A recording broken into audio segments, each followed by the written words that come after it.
Ladies and gentlemen, welcome to a little episode of Too Many Sodding Games. Every now and again, I do a little bit of house cleaning and have a few words to say about a few games that never really made it to WTF. I didn't play enough of them, had no interest in playing enough of them, or just ended up being a kind of wasted time, really. So this is a little roundup, not a lot of detail, but a few words on a few different games that I've played over the last few weeks that will not be getting a more detailed assessment. Our first game on the docket will be Berserk and the Band of the Hawk. This is Berserk and the Band of the Hawk. It's very bloody, isn't it? As you'd expect, really, from a Berserk game based on the popular manga. Actually, one of my favorite anime of all time as well. I watched the original one ages ago, although the new one has certainly not been up to snuff. I actually had decent hopes for this game because, frankly, it made perfect sense for Berserk to be a Warriors game. The same developers as things like Dynasty Warriors and so on and so forth. I mean, what better series to encompass the ridiculous over-the-top violence and slaughter? Well, unfortunately, while visually it may very well be a good idea, in terms of gameplay, it ends up being a mundane mess, as far as I'm concerned. I am already bored after a mere hour of play, and it's got most of the same problems that the Warriors games have in my eyes, and that is the complete and total lack of depth to the combat. You got enemies that are very easy to kill that don't really do anything. I mean, God's sake, these guys have bows and look what they're doing. Is it dancing? Are we dancing? Is that what we're doing? What is this? We're gonna do the shuffle, are we? Hit me! Oh, you're almost incapable of it. These guys are just gonna dance around with their bows. These guys stand around just waiting to be slaughtered. It's been a, quote, feature of the Warriors series for God knows how long. But the problem really is not that there's so much fodder, it's that there are two kinds of enemies. The fodder and the, I'm gonna block 90% of your hits and be a massive damage sponge until I kill you, boss or lieutenant. The gameplay just bores the living hell out of me, and being a Berserk game does not help by any means. It also doesn't help that the game doesn't run that well either. It can't maintain 60 frames per second on my Titan XP machine, which is ridiculous, and I'm not the only one having frame rate problems with it either. There's a lot of complaints on the Steam forums. I think the way that you could fix Warriors games for me is, one, make enemies that actually try and fight you. That would be nice. And secondly, build characters with movesets that have more than a couple of combos to their name. And have a look at this damn thing. If we head to player info and go to controls, this is the set of combos you get. Hammer X or XXX and then Y at some point and maybe Y again. That's it! There's no complexity to it at all. I remember playing a game back on the Xbox 360 called 99 Nights, and that was a game that for the most part solved a lot of these issues by having a smaller roster of characters, but a larger, more complex moveset. And it focused a lot on dodging and all sorts of things like that. It was much more like a spectacle fighter. I'd prefer a Warriors game if it took a few lessons from Platinum, frankly, I think. It's just so dull, and unfortunately, set up at the start with just Guts as a playable character. You do eventually get access to people like Casca and Griffith and so on and so forth, but not giving access to those right from the start is certainly somewhat of a mistake because it forces you through this trudging, mundane introduction. The story is mostly based on the anime, and they actually use film from the recent OVA, I believe. I think I've watched that, and it looked very, very familiar. I don't think there's a lot of original animation going on here. And I know they also have events from outside of the Golden Arc, which in itself sounds pretty cool. I'd actually like to play that. The problem is that game already happened. It was called Berserk Guts Rage on the Dreamcast. That wasn't very good either, but I think it was actually significantly better than this. Just mindless hack and slash, which I can see being cathartic to some people, but to me it just bores me out of my mind. I have an appreciation for hack and slash if the combat system has some degree of complexity to it, and if I feel like I can truly express my own playstyle and skill, and in a game like this, no, I'm sorry, I don't want to play any more of it, which is disappointing because I really like the setting and the anime, but yeah. It's just another Warriors game with a skin. I was hoping for more. Let's just put it that way. So that is Berserk and the Band of the Hawk. If you for some reason want to pick this up, for the love of God, don't try and play it with keyboard and mouse. The controls are diabolical without a 360 controller. Okay, let's move on to the next game. Holy Potatoes, We're in Space. It's the sequel to the classic title Holy Potatoes, A Weapon Shop. I looked at that actually a while ago. It's by a little studio called Daylight, and they made another Holy Potatoes game. This one is a little different. It's a sort of FTL light, I guess, probably the best way to describe it. It actually has far more gameplay than Holy Potatoes, A Weapon Shop did, which was more of a clicker than a game, really. There wasn't much skill involved in playing it. It was mostly a case of just, hey, craft weapons, and they might turn out well, they might not, and then sell them for a profit, and just keep doing that, and send the right guy to the right place to do the right thing. This actually has some gameplay in it, a full-on space combat system, and you're flying around in this ship here, which doesn't really look much like a potato at all, I have to admit. Upgrading it, putting weapons on it, and encountering various enemies and going through different events. The original game had a bunch of these multiple choice events that actually had randomized outcomes, so it was actually impossible to make the right or wrong call. It was just random as to whether or not it helped you or not. I don't know if this game does that. I have noticed that the events seem to have more predictable outcomes, though, so I have a feeling they might have done something with that. We're currently sitting around the Star Hub area. Played a few hours of this and gone through a couple of different galaxies. And this hub allows you to buy upgrades using the money that you've got and all sorts of things like that. You can also trade the various goods that can be acquired here. You can also use said goods, if you wish, to craft weapons. If I wanted, I could hire a new guy here. But if I head on over to the equipment area, you'll see I can buy these weapon parts, and you can then put them through the crafting system, and there's an element of RNG in that, and all sorts of things like that. I'll try and maybe get a little upgrade for my ship, but I'll be damned if I can afford it. I was wanting to get a better shield generator, but it doesn't look like that's currently available. I can't afford hull reinforcement, though, so let's buy that. There we go. There's the upgrade. It's actually got me going into a boss battle right now, which caught me off guard. The last time I played this, I went through a bunch of nasty encounters, my ship was all beaten up, and I wasn't ready to fight, and I completed the objective, and it suddenly threw me into a boss battle. It didn't let me leave or anything, and I had to die and start that whole thing again, which was a bit terrible, actually. Knowing that it was coming, I headed back to the Star Hub first to get sorted out, but let's jump into the boss battle and show you what's going on with this game. These are the different weapons that your ship has, and these are the crew members that you're using. Some guys are good with various different weapons, so can launch in on that. Off we go. And you've got a pretty basic turn-based combat game here. It's not real-time like FTL or anything along those lines. It doesn't have the complexity of FTL. You can pick weapons to target or the hull, and it's an energy-based system that builds up on a turn-by-turn basis. So if you burn up too much energy, then you won't be able to fire all your weapons, etc. So if we grabbed, let's see, what weapons have we got? We've got the Succubus, which is a health-draining weapon. This is a pea shooter that is just a single-target laser, and this jumps 3 times. And you'll also see that there's a shield at the front here. I also have a shield, and I can pick a place for it to be. So if I have, say, a vulnerable weapon and I want to deflect damage from it, I can set my shield to do that. So we'll grab the Hop Scorcher and target the hull, and that should hopefully bounce around, and that's going to use some energy. And that's pretty much how the combat works there. You get to shoot, and then they shoot back. And the energy gradually builds up so you can use all of your weapons, and you also have these cooldown-based abilities that you can use to buff up your attacks. Pretty simplistic, honestly. But it's gameplay, which is kind of more than I can say for the previous title, and that, again, was very much based on just manipulating stats and mostly just doing repeated loot rolls. There really wasn't a lot you could do. There weren't many decisions that you could make to, I suppose, be better at it.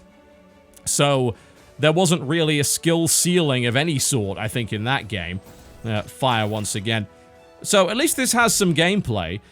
as you travel from planet to planet, you'll go through various encounters, some of which are combat encounters, some of which are sort of choose-your-own-adventure event kind of things.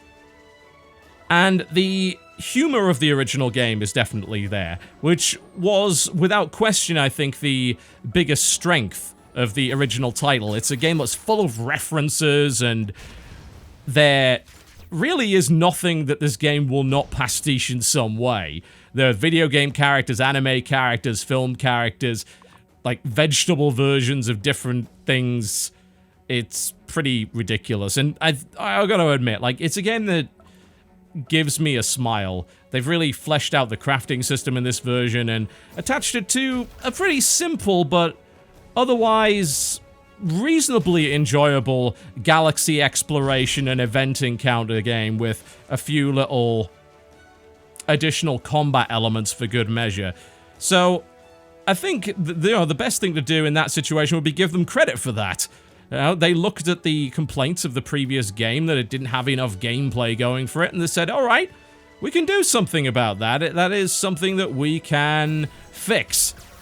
I kind of hope that they make more games, honestly, and that they just apply this weird potato universe, which is just this satirical thing which is full of silly references and things like that, and that they turn it into a franchise of games.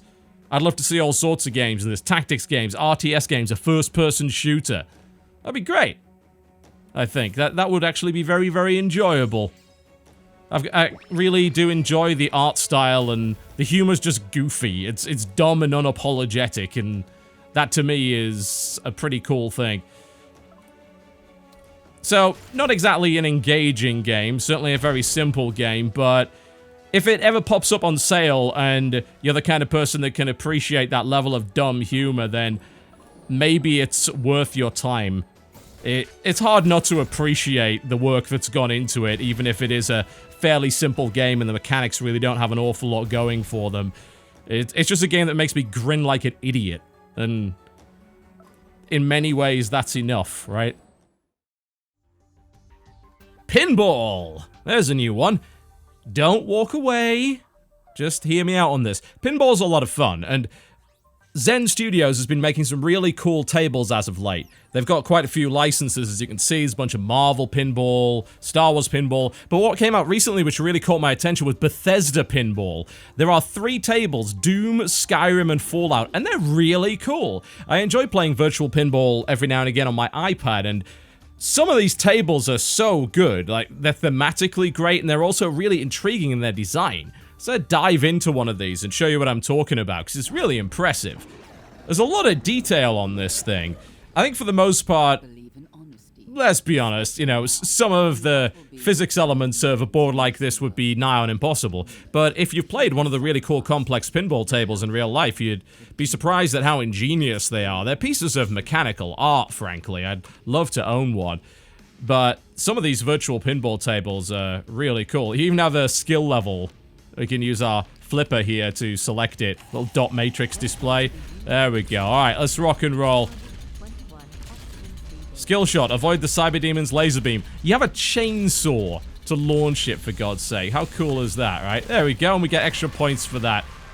And the complexity of this table is pretty damn cool. I do like the physics of all of the Pinball FX games, actually. The ball feels like it's got a good amount of weight to it, and while I suppose playing a table in widescreen seems a bit weird, it works very, very well. Even have a mission to choose. Let's pick to hell and back. There we go. We're gonna hit some demons. You've got these separate boards here. You can move your little boulders around. It's sort of a mini game. Quite a few of the Star Wars ones have that as well. And that's one of the cool things you can do with virtual pinball tables that I guess you couldn't really do with a real one. The Skyrim one has an actual inventory system, leveling up, and all sorts of things like that. And that to me is pretty damn cool as far as I'm concerned. The nice thing about Pinball FX is that on Steam, it's actually free to play, and you just buy the tables you want, and you can get a free trial of pretty much any table you want as well. You even have a health bar over there. I believe you can collect different weapons too, that give you a bunch of different effects. There's just a lot of crazy creativity going on in these, and big commitment to theme. Let me show you the Skyrim one. Oh, the Fallout one's really, really good as well, but the Skyrim one in particular has some crazy mechanics that you can't possibly imagine. Alright, press launch to begin. You can actually save your character. Do I want to continue my level 2 human mage character? Yes. Indeed. Leveling up. Hold launch to access the inventory. I can do that. Even, it's the launch of a dragon, so if I hold launch, there's my inventory, which I can navigate with the flippers. So I'm using an iron dagger right now as my weapon. It's got base damage and all sorts of things like that. You can learn skills and level up. It's bonkers. It's absolutely nuts. I will say the interface for using some of these things is a little bit weird, to say the least. You might be thinking, well, how the hell do you get out of that menu? You have to hold the flippers to go back. So their commitment to only using the flippers, as if, of course, you were on a real table, is maybe slightly obnoxious, but it's pretty cool nonetheless. It's so unique. If I keep hitting this, I can join a guild or a faction. I can choose which guild to join. There's a bunch of quests and missions to take. And of course, you're left to enjoy the soundtracks of those games as well. So don't dismiss virtual pinball. You're thinking, what the hell are you doing, Grandpa, playing something like that? No! Some of the stuff you can get these days is crazy. And all of these really awesome themed tables, as well as, of course, the classic designs of old that you can get replicated almost perfectly in some of these programs, are really impressive. And I'll put together a little game of pinball every once in a while, because pinball is consistently satisfying and surprisingly complex sometimes. Oh my. What a world we live in where we can play something like this. The last game on our list is Colt Express, which is a conversion of an extremely good board game. Something that was award-winning over the last couple of years, and I have played and I own the physical version of and found highly enjoyable. So I was quite excited to see that they were putting a digital version on both iOS and Steam. Unfortunately, the implementation leaves an awful lot to be desired. Let's just put it that way. I tried to play this online with Cry and a few friends a while ago, and the experience of doing so was just a nightmare. Establishing the lobby was incredibly difficult. You had about 5 seconds to respond to the invite. Bearing in mind, I believe the game doesn't use Steam matchmaking at all, and if you didn't respond, you couldn't be re-invited to the game. You had to remake the whole lobby. Really bad setup, just utterly clunky in every way, and as you can see, the player base is pretty much dead. Another thing that bothered me is that the game has a bunch of variants that you can play, but you have to play the single-player campaign to unlock them, which, as far as I'm concerned, is just absolutely ridiculous. I want access to this right from the start. Why would I want to play a terrible little single-player campaign? Silly. But let me show you how the game works, because as much of a bad impression as the digital version gave me, I think that you should probably pay attention to it if you're thinking of buying, say, a physical board game. The digital implementation is stilted, it's clunky, it's not very well put together, but the actual game itself is incredibly enjoyable and super clever. So the point of Colt Express is you are part of a gang of train robbers, and you have to make out with as much loot as possible. But you are trying to do so at the expense of the other robbers on the train. It takes place over the course of 5 phases, and there are 2 rounds. The first round is scheming, as you can see right here, and this allows you to program what your character does. So, if you see up to the top right here, this is what the character Cheyenne did. She is going to pick up loot in this room. Okay? So, I can choose to do something from my hand of cards right here. You have a deck of 10 cards, which all have different actions on them. And unfortunately, there are no tooltips in this game, because again, not very well implemented, but the cards mean different things. So this would be a movement card. This is a climb onto the roof card. This card is grab cash from the ground. This card is shoot with a pistol, and this card is move the marshal, who is an NPC character who can do damage to you. So I'll be thinking, like, what on earth do I want to do here? Maybe I am gonna also grab some loot. There we go. So I drag the card out and I put it on the pile. There we go. And you will keep doing this over the course of a number of these little events. In this case, we're actually in a tunnel, so our cards go face down. And once all of the cards are put down for a round, then the stealing round happens, where all these cards are played in order. So it is like I said, it's a programming game. So you got to try and keep track of what your opponents are doing, anticipate their moves, and then do something about it. I'm thinking, all right, maybe I want to go on the roof now. Yeah, that sounds like a good idea. I'm going to grab some dosh, and then I'm going to get on the roof, and I'm going to move along the car there. I want to avoid getting shot, obviously. Looks like Chain is going to try and shoot somebody, so I'm on the roof. I think I'll be okay, as far as I can tell anyway. I can see what this round's cards were if I expand out here, but not past that. So I'm thinking, all right, I now remember I'm on the roof. Where am I going to go? I'm going to, let's see, maybe I'm going to move along the rooftop. That sounds good. I get to play a second card here because of the nature of the beast, how it actually works. Maybe I'm going to now move the marshal now. So what I want to do is get to the end of the train car here and grab this little strongbox because it is full of cash. The win conditions are that you have the most money by the end, but there are also bonus points available for players that accomplish certain objectives. One of those objectives, of course, is to grab the strongbox. Another is to shoot as many bullets as possible, which is a really interesting thing to do. So let me show you how the stealing works here. So this is all going to get played in order. So Cheyenne grabs the gem from the ground. I grab one of these loot bags, which has a random amount of money in it. And it looks like Django's going to move to the right. And I believe Tuco just drew cards, so he didn't move. She's going to grab more cash. I'm going to move to the roof. There we go. Now, bear in mind that once you've played a movement card, you get to choose what that movement card does during the stealing phase. So I could choose to move left or right based on what I've seen the other guys do. So you do have a little bit more control. It's not completely random. You're not stuck in a awkward situation once you've played the card. But you do get moments like that.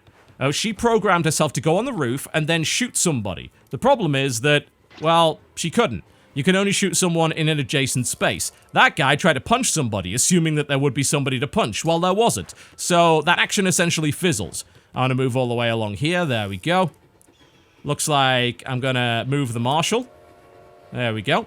The marshal will shoot any crook that moves into his car. Will force him onto the roof, and they will take what's called a bullet card. If you get shot, you get a bullet card in your deck, which basically dilutes your deck down and makes it useless. Bullet cards have no purpose, so the more times you get shot, the worse your deck is. So you end up drawing useless abilities and all sorts of things like that. And each one of these characters has a different special move that they can do. My character draws an extra card. So it's a really awesome little game.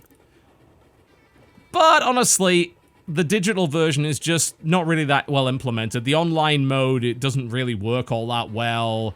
Much as I wish that it did. I'm going to shoot here. There we go.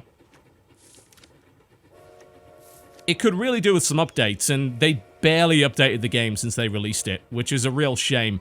And as a result, it's probably not worth buying the digital version. But hell, if you want to get yourself a really awesome board game to enjoy with your friends, Colt Express is really cool. The physical board game comes with a 3D train and these little cowboy meeples that you can move up and down. So you build the train up of cars, and the three-dimensional element is important for keeping track of where you are. I've moved down there, so I'm hopefully going to grab some loot and then maybe get out of the way of the marshal. But if you're playing with, of course, a human player and they figured out what I was trying to do, they try and screw with me. So it's a game of messing up your opponent's programming and plans.